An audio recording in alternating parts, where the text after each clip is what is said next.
लखनऊ के एक होटल से एक सनसनीखेज खबर सामने आती है। दरअसल इस होटल में एक फैमिली ठहरी हुई थी। बाप, बेटा और 4 बेटियां और बेटियों की मां, ये सभी लोग होटल में ठहरे हुए थे। फिर एक दिन अचानक से पुलिस को खबर मिलती है कि होटल के कमरे में 4 बेटियों की और उनकी मां की लाशें पड़ी हुई हैं, जबकि हत्या करने वाला पिता पुत्र मौके से भाग चुके हैं। इस घटना के कुछ देर बाद ही बेटा पुलिस थाने पहुंच जाता है और खुद ही पुलिस के सामने अपना जुर्म कबूल करता है। पिता बदरुद्दीन ने बेटे के साथ मिलकर अपनी पत्नी अस्मा और अपनी 4 बेटियां आलिया, अक्सा, अलीफ़ा और रहमीन की हत्या कर दी थी। घटना है 1 जनवरी की। 30 दिसंबर को ये परिवार लखनऊ आया था। होटल नाका इलाके में स्थित है। होटल का नाम है शरणजीत होटल। यहाँ पर ये फैमिली कमरा किराए पर लेती है और अपनी बेटियों का और अपनी पत्नी का मर्डर करके इस फैमिली के मेल मेंबर्स जो हैं वो यहाँ से भाग जाते हैं। बाप अपनी पत्नी और बेटियों का मर्डर कर देता है और बेटा इस सारे घटनाक्रम की वीडियो बनाता है। इस वीडियो को देखने के बाद सभी का दिल दहल जाता है। वीडियो में पिता अपनी बच्चियों का एक एक करके गला दबाते हुए नज़र आ रहा था। कमरे में इधर उधर लाशें पड़ी हुई थी। दरअसल ये परिवार आगरा का रहने वाला था। आगरा के इस्लामा नगर में ये परिवार रहता था। ये परिवार शरणजीत होटल में एक कमरा किराए पर लेता है और वहाँ पर इस खौफनाक घटनाक्रम को अंजाम देता है। हत्याकांड के समय बेटा अरशद जो वीडियो बना रहा था, उसमें वह आगरा में अपने घर के पास ही रहने वाले कुछ पड़ोसियों पर आरोप लगाता है और कहता है कि ये जो आरोपी हैं वो उनके परिवार पर जुल्म और सितम कर रहे थे। इन्होंने हमारा जीना हराम कर दिया था और वो लोग हमारे घर पर कब्जा करना चाहते थे। हमें घर से बेघर होना पड़ा और पिछले 14 दिनों से हम फुटपाथ पर रहने को मजबूर हो गए थे। वो हमारी बहनों को बेचना चाहते थे। कुछ इस तरह के इल्ज़ाम जो है वो वीडियो में अरशद उन अपने पड़ोसियों पर लगाता है जो कि उसके घर के पास ही रहते थे। वीडियो में अरशद सीएम योगी से गुहार लगाता हुआ दिखाई दे रहा था और कह रहा था कि हमें इंसाफ ज़रूर दिलाइएगा। अगर हमें जीते जी इंसाफ नहीं मिला तो हमारे मरने के बाद योगी जी हमें इंसाफ ज़रूर दिलाइएगा। ये लोग हमारे घर पर कब्जा करना चाहते हैं। हमें घर से बेघर होना पड़ा। हम फुटपाथ पर इतनी सर्दी में रह रहे हैं। वो लोग हमारी बहनों को बेचना चाहते हैं, लेकिन आज मैंने अपनी बहनों की जान ले ली है और उनकी इज्जत बचा ली है। कुछ ऐसी ही हैरत अंगेज़ बातें अरशद वीडियो में बोलता हुआ नज़र आता है। और जिस दौरान ये वीडियो बन रही थी उस दौरान वीडियो की बैक साइड में उसका पिता अपनी पत्नी को और अपनी 4 बेटियों को एक एक करके जान से मार रहा था। हत्या करने के बाद अरशद पुलिस स्टेशन जाता है और इस हत्याकांड की वारदात को कबूल करता है।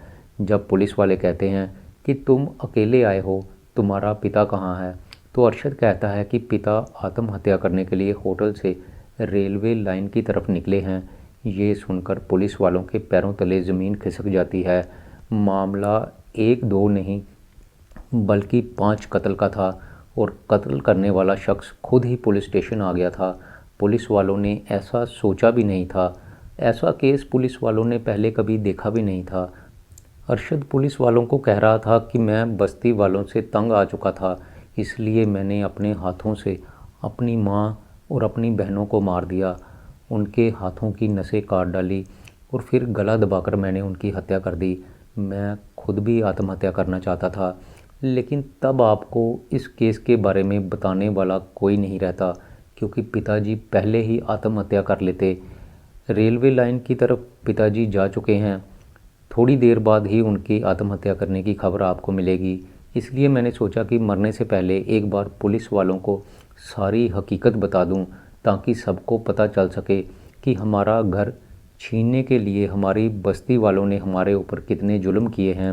अरशद कह रहा था कि मकान के सारे कागजात मेरे पास हैं और वो अपनी मर्ज़ी से ये मकान किसी हिंदू मंदिर के नाम करना चाहते हैं। वो खुद भी धर्म परिवर्तन करना चाहते थे।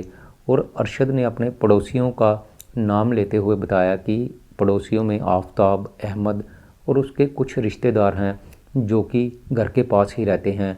ये लोग माफिया गैंग चलाते हैं, लोगों पर जुल्म करते हैं, उनकी ज़मीनें छीन लेते हैं और कई गैरकानूनी काम धंधों में लगे हुए हैं।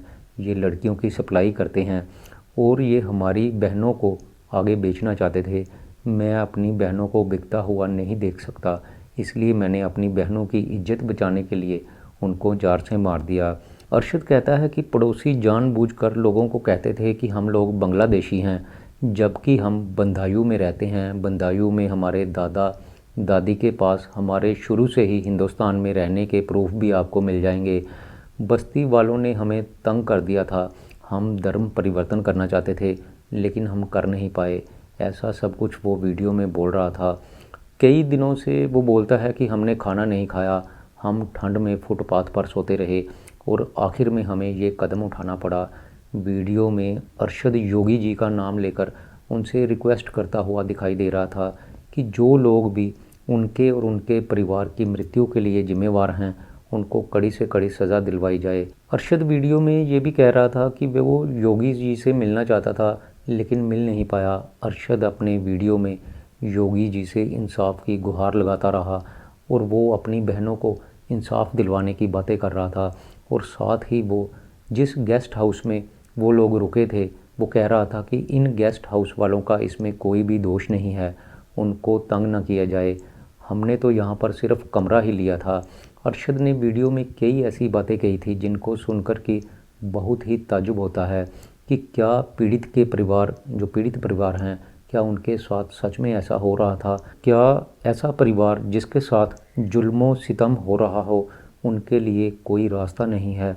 कोई पुलिस वाला क्या उनका साथ नहीं दे रहा था? क्या कोई एडमिनिस्ट्रेशन इन लोगों की मदद के लिए आगे नहीं आ सकता था? अरशद और उसके परिवार के साथ पड़ोसी अक्सर मारपीट किया करते थे। मोहल्ले के लोग इकट्ठे होकर उनके घर पर ईंटें मारते थे, उनको जान से मारने की धमकियां देते थे। अरशद पुलिस स्टेशन गया था, कई बार पुलिस के पास वो शिकायत लेकर गया, लेकिन पुलिस वालों ने उसकी सुरक्षा नहीं की। पुलिस वाले उसको इंसाफ दिलवाने की बजाय उल्टा उसको ही परेशान करने लगे थे।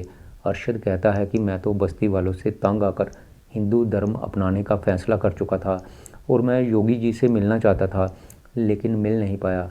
दरअसल आगरा के रहने वाले बदरुद्दीन ने 18 दिसंबर को, यानी कि इस हत्याकांड को अंजाम देने से तकरीबन 14 दिन पहले पीएम मोदी को एक लेटर लिखा था और इसमें इन सभी बातों का जिक्र किया गया था। लेकिन उसके 13-14 दिन बीते ही थे कि बदरुद्दीन 1 जनवरी को लखनऊ के एक होटल में अपने बेटे अरशद के साथ मिलकर अपनी पत्नी और अपनी 4 बेटियों की हत्या कर देता है।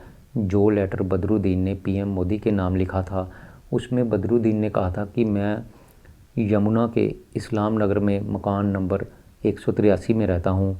मैं मुस्लिम समुदाय से हूँ। मेरे पड़ोस में रहने वाले आफ्ताब अहमद और उसके छोटे भाई अजहर और आरिफ अपने परिवार के साथ रहते हैं।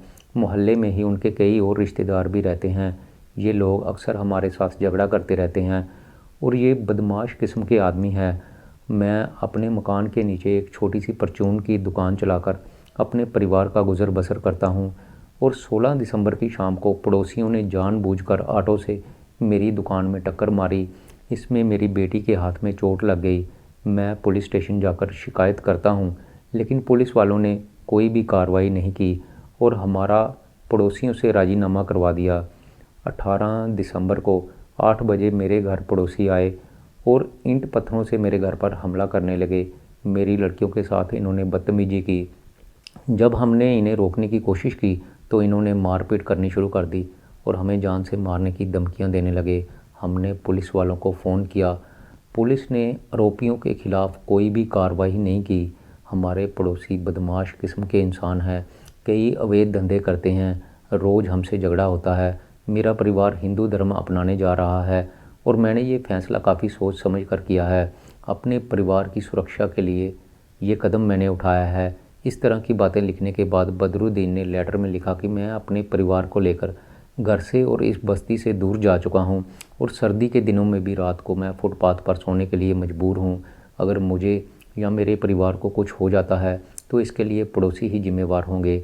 मेरे मरने के बाद मेरी सारी प्रॉपर्टी जो है वो हिंदू मंदिर को दे दी जाए। बदरुद्दीन ने जो लेटर लिखा था उसमें भी उसने यही बात दोहराई थी। बदरुद्दीन कहता है कि हमारे पड़ोसी जान चुके हैं कि हम इस्लाम छोड़कर हिंदू धर्म अपनाने जा रहे हैं, इसलिए हमें वो लोग तंग कर रहे हैं।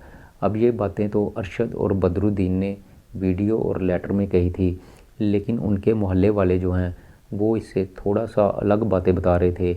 एक पड़ोसी तो कह रहा था कि अरशद शुरू से ही कुछ झगड़ालू किस्म का इंसान था।